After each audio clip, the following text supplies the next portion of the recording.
Good evening and welcome to the Living Well podcast, where we focus on holistic wellness and the connection of mind, body, and spirit so that your life can be lived whole, empowered, and leading with love. Our goal is to promote overall well-being, empowerment, and show others and educate others on how to live physically, mentally, emotionally, and spiritually well. I'm a firm believer that we were created to thrive and not merely survive or exist. I'm going to go ahead and get a little housekeeping out of the way. If you're watching this live, go ahead and drop an L in the comments below. And if you're watching this on the replay, drop a R in the replay. I love the information and the feedback and the comments that are being made on the information that is being shared. So if anything is said during this podcast and you find value, I would love for you to comment, to like, and to share. You know, when you have a good thing that happens or you come across something good, you don't keep it to yourself. So you want to make sure that you share it with everyone, especially someone that can be helped by the information being shared. If at any time you hear something that you say, wow, I can relate to that, I want you to go ahead and put relate in the comments so that I can see, and then you can join this discussion, because this is not just about me sharing information. This is also about you engaging in the conversation and being a equal participant. So I want you guys to really engage in the conversation, to make the post or anything, and make sure that you are showing that you are getting something of value out of this. I am so excited for tonight. Tonight, I talked about it last week. So for the month of April, I am doing what's called, sorry, these glares, I don't like the glare.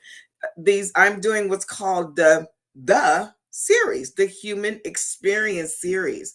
And so what I did on episode 1, we talked about basic human needs. Episode 2, we talked about emotions. So if you were not able to catch those live or on the replay, I want to suggest that you go back and check those out, because they were very, very good.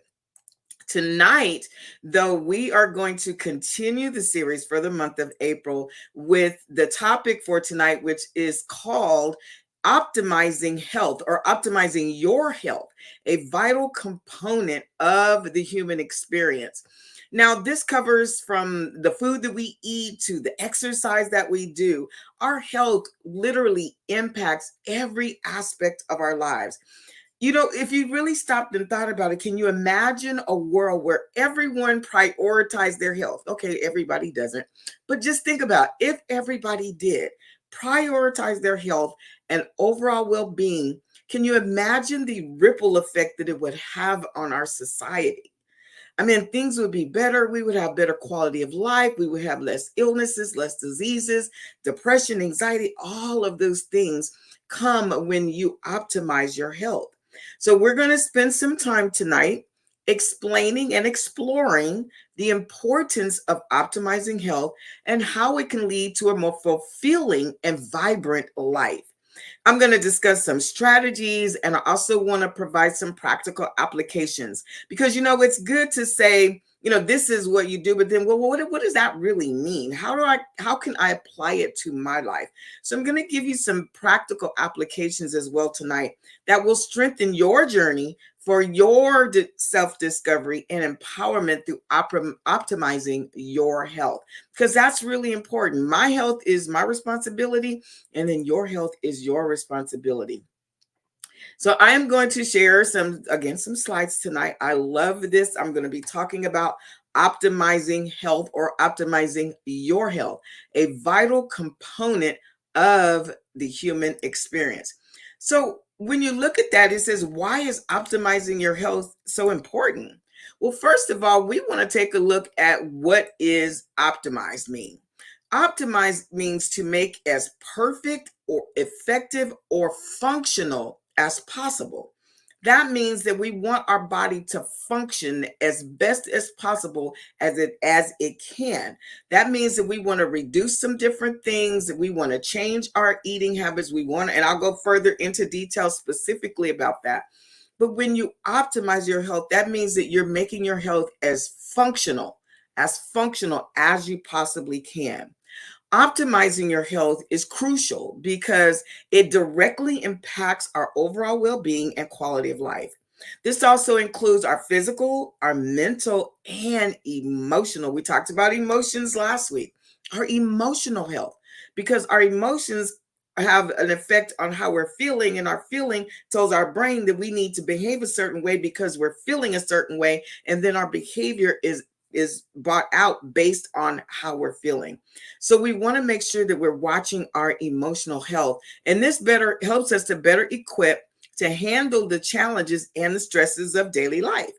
Additionally, prioritizing our health can lead to increased energy levels. It can lead to improved moods and a stronger immune system. It also allows us to live our lives to the fullest and pursue our goals and dreams with power and vitality. I mean, like one of my goals, and I am such an advocate for family. I'm a firm believer of family, and I have 10 grandchildren. I am so thankful that God has blessed me with these grandchildren, our two adult sons, and my goddaughter and a daughter-in-law. And so with that, I have 10 grandchildren. I love being able to play with them. I love being able to go to their events, to hang out with them, to do things with them and participate with them. So by me not optimizing my health, that would limit me from being able to participate and have fun with my grandchildren. I mean, can you relate to that? Do you like going out and hanging out with your friends and, doing things like that? And go ahead and put it in the comment field if that's something that you can relate to. So we want to make sure that we are optimizing our health and doing the best that we can. I want to give some statistics because in doing the research in this for this podcast, my mind was just like blown. I'm going through a situation right now where I'm in a season of dealing with an aging parent with cognitive. And so really learning about the brain and how it functions and different things that impact our mental health has just been mind blowing to me. I don't know, maybe it's because I wasn't dealing with it. I was kind of oblivious to it. But now that I've been researching and really finding out, it's really starting to like impress on me that there's something that needs to be done about this. And so nearly one, and this is from the American Psychological Institute, American Psychological Association, I'm sorry, that nearly 1 in 5 Americans say that their mental health is declining. And this has been since 2020. We all know what happened in 2020. It was the pandemics, people were isolated. They couldn't, uh, get out and be amongst other people. And so really the isolation, I think, escalated our mental health. And so that some things came out that possibly no one noticed before, anything like that. And it also reported that U.S. adults surveyed in the 2020 report says that increased stress has negatively affected their behavior, increased tension in their body, caused them to snap out of anger, and cause unexpected mood swings. I mean, we have mood swings every day because when you wake up, you say your prayer or center yourself, whatever you do in the morning. But then once you go out that door and you're around other people, you have no control over what someone else is saying or what someone else is doing. And so you try your best in order to function right and keep your head straight so that you can respond to things that are going to happen during the day. They also report that 65% of Americans surveyed said that the current uncertainty in the nation causes them stress. I mean, if you look around at things that are happening in our world today, it is crazy. I mean, we've got wars going on, we've got, other things going on, things being exposed, things that, people hadn't really heard about. We've got catastrophes that are happening. I just heard the other day I noticed something about a flooding in Dubai. It wasn't even on the news. I didn't even see it on the news, but then saw it on social media and researched it. And sure enough, there was a flooding in Dubai because of the rain. And so when we really pay attention to it and look at everything that's going around us, that can cause a lot of stress on our bodies. And we want to make sure that we are taking control of that and we are really optimizing that. Another thing that I discovered was that looking at the stress and looking at the rise in individuals that are being diagnosed with, they're called MCIs, or mild cognitive impairment, or Alzheimer's, or other forms of dementias related to stress and other contributing factors. Now, we're going to talk a little bit about that more next month, because next month in May, it is Mental Health Month. So I'm really going to be diving down into some specific depression, anxieties, overall stress, things that we can do to counteract and kind of, minimize these symptoms and minimize these illnesses and diseases that we're going through. So needless to say, there is a crisis in our country that we are not equipping individuals on how to properly deal with stress. And also, I have an article that I came across, and I'll put the link in the chat once we're done so that you guys can take a look at this yourself. So now I want to step into, let's give some practical applications. We know what optimizing our health is. We know what we need to do, but then, well, how do I do that? What does that really mean? So I want to give you 5 steps to optimize your health. First step is to maintain a balanced diet rich in fruits and vegetables, whole grains, and lean proteins. So that if your meats, your chicken, your fish, your turkey, if you're not a meat eater, you're vegetarian, you have your legumes, you have other sources that you can get protein from. They say you are what you eat. So if you eat junk, you're going to have all these illnesses and disease. If you feed your body the right stuff, your body's going to function at the level that it needs to function. Another thing you want to do with maintain a balanced diet is to meal plan. You want to prep. You want to have a grocery list. Never go to the grocery store hungry. I know you've heard this before, but I really want to reiterate that. What happens when you go to the grocery store and you are hungry? Everything that you don't need comes back in your grocery cart and you bring it home. It's like, oh my God, why did I even buy that? I didn't even need that. I didn't even want that, but you were hungry. So make a plan for success. Make sure that you're not hungry when you go to the store. Have a grocery list. Buy exactly what's on your list that you're gonna need for whatever, a week or for 2 weeks, or if you buy for the month, go ahead and buy for the month. And then plan out your meals for the week. That way, when you make your grocery list, you're putting on the grocery list things that you need. And if you need help with that, you want to connect with a nutritionist or a health and nutrition life coach, someone who can support you, someone who can guide you, someone who can help you, like with reading labels and all of that different stuff, because it is a little bit of work to do. But the thing is, if you stay attentive to it, if you really work and be cautious and conscious of what you're doing, what you're feeding your body, putting inside of your body, you really can help to optimize your health. Number 2, the next thing you're going to do is to stay physically active. I know I've always said body in motion. You want to keep your body moving, but you want to do this by incorporating regular exercises into your routine. So if you're somebody who is, they call it sedentary, that you sit a lot or you don't really exercise a lot, your first thing to not do is go to the gym and get on the treadmill and try and go at a 5 incline at a 4.0 speed for an hour. That's not what you want to do. What you want to do is you want to start slow.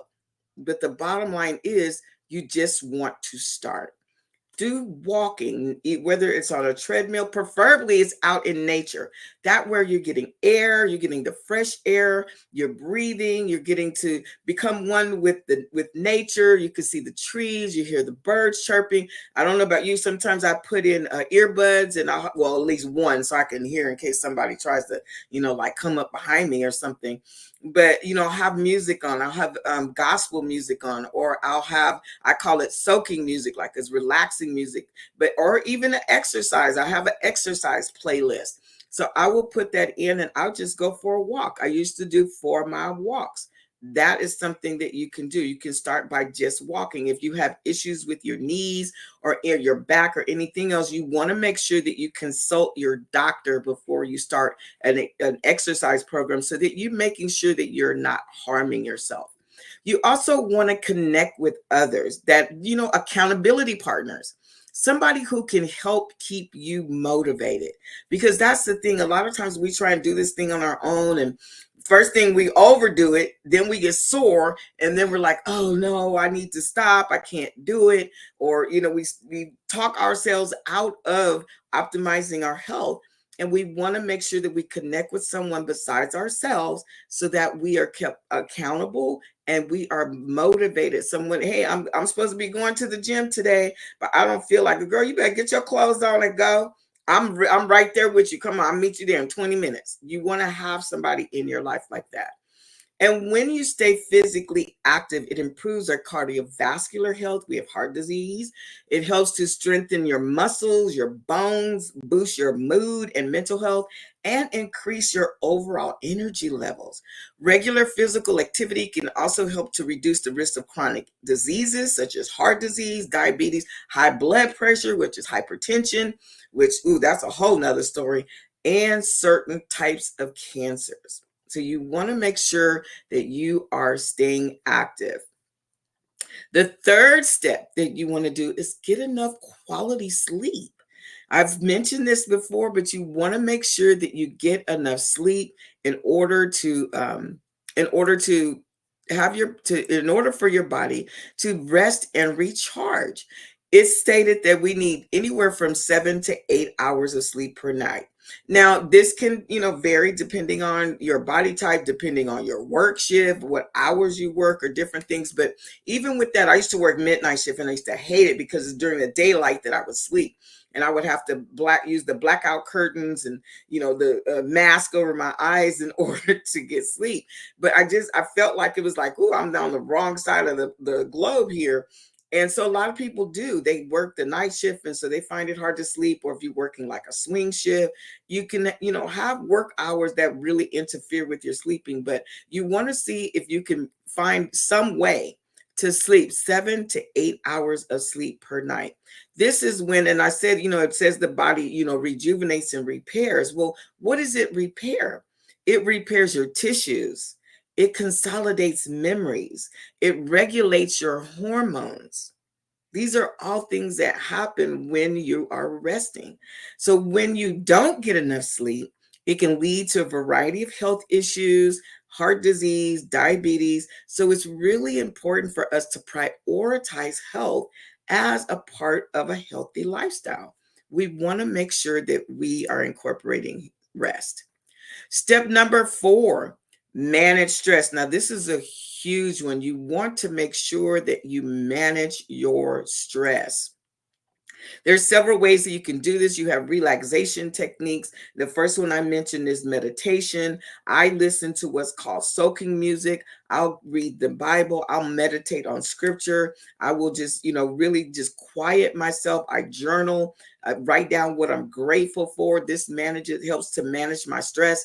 When I'm feeling like, okay, I'm overwhelmed, or there's too much on my plate, or everything is coming at me at one time, it's like, whoa, wait, hold up. Let me take a step back. I need to de-stress. Because you guys know there's good stress, which is eustress, EUSTRESS.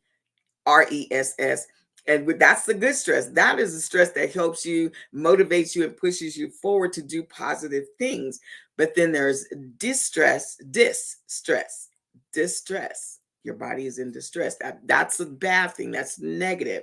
So we don't want distress. We want to make sure that we're managing our stress so that we don't walk in the distress. So another way to deal with or have some relaxation techniques is breathing. So I want to share, because I always talk about the breathing techniques, but I want to share some of the breathing techniques that I'm familiar with.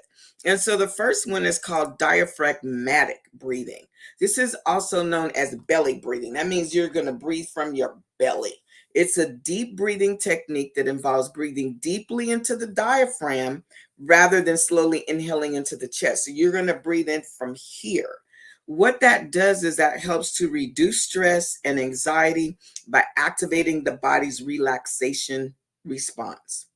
We have a relaxation response if we just take the time to breathe. That diaphragmatic, that's how it's pronounced, diaphragmatic. breathing will help with this. The second one is box breathing. Now, box breathing is also a deep breathing technique that involves you inhale for a count of 4, you hold it for a count of 4, you exhale the breath for a count of 4, and then holding again for a count of 4. This technique helps to reduce stress and anxiety. So when you're in the middle of a heated discussion, just say, un momento, por favor, let me step off.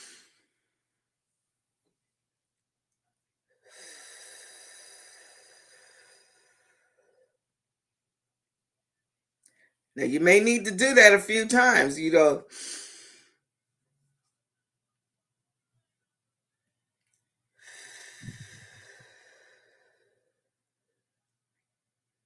and you do that as many times as you need in order to help you to reduce the stress, to calm down and remove the anxiety.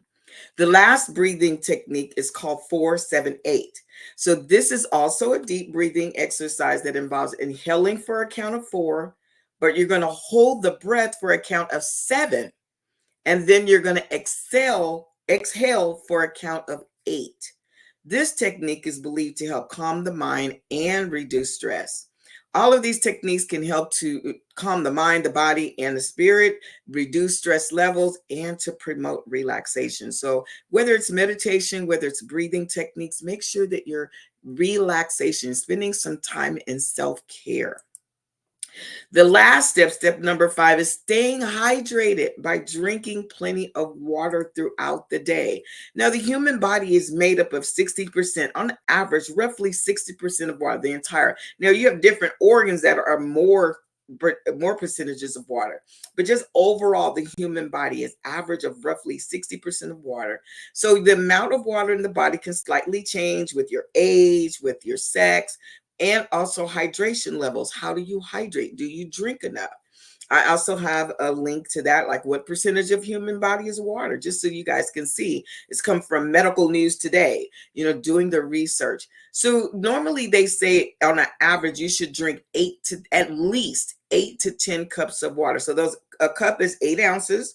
So if you drink 8 ounces, 8 cups, that's 64 ounces. So 64 to 80 ounces of water per day. However, it's also looked at and accepted that you drink half your body weight in water. A lot of your athletes and a lot of your personal trainers and people who are into fitness, will teach you that you drink half of your body weight in water. So either way, because it depending on your factors, like I said, it'll depend on your age, it'll depend on your weight, your activity level, and also on the climate. So you want to make sure that bottom line, just drink some water, because your body needs the water, and you want to make sure that you are giving your body what it needs. So to reiterate, optimizing your health is important because it allows you to live a longer and happier life. And when we take care of our physical and mental well-being, we can prevent some chronic diseases and improve our overall quality of life. We make healthier food choices, such as eating nutritious foods. That means foods that's going to fuel our body, because the food is energy. Our food gives us energy for us to be able to work, for us to be able to exercise, for us to be able to function, go out, hang out with our friends and different things like that. The food is fuel. It also helps in managing stress so that we feel more energized and focused. When we prioritize our health, it also sets a positive example for those around us, and it inspires others to make healthier choices as well. I've seen a few of my friends that have gone on their own fitness journey, and they're sharing their journey online and inspiring other people to also start their own fitness journey, because it's definitely necessary. Remember, your health is your most valuable asset. So take care of it. If you got assets, you don't want to lose them, because guess what? If you don't use it, you'll lose it. Don't walk, don't strengthen your muscles. You're going to lose your muscle, lose your tone. And I'm telling you, when you get older, you need it. So your health is your most valuable asset, and you want to make sure that you take very good care of it. I pray that you found some value in the information that I shared today. If you would like more information, or if you would like to continue the discussion, or you have a certain area where you struggle in, feel free to send me a message, DM me. I'll be willing to talk to you, have a conversation. I also have a Calendly where I can put the link in the comments field. And if you want to schedule a free, not selling anything, a free just to sit down, talk about what's going on, how I can help you, what's happening, that you need help with. It is a free session. I can drop the Calendly link in the comments field as well. Next week, we're going to close out for the month of April with Unleashing Your Potential. Each of us has been given a potential. We have potential in us. And Les Brown says it greater. There is greatness in you. We're going to be talking about personal growth and self-discovery as a part of the human experience. We want to unleash that personal growth and self-discovery because we want to explore ways to embrace our strengths, identify our weaknesses, honor our values, learn how to set goals, and then seeking new experiences. Sometimes change, and I made a post the other day about change. Change is uncomfortable, but change is necessary at times. And if we want to reflect on our journey of change and how do we get that change? How do we go from point A to point B? So this process, it helps individuals to understand themselves better, how to overcome challenges, and then realize, hey, I've got full potential. I've got a lot of potential here in various aspects of your lives. So join me next week, next Thursday at 5:30 p.m. And until then, never forget you are important, you are valuable, and you are needed. God bless you, and you guys have a great rest of your week. Bye-bye.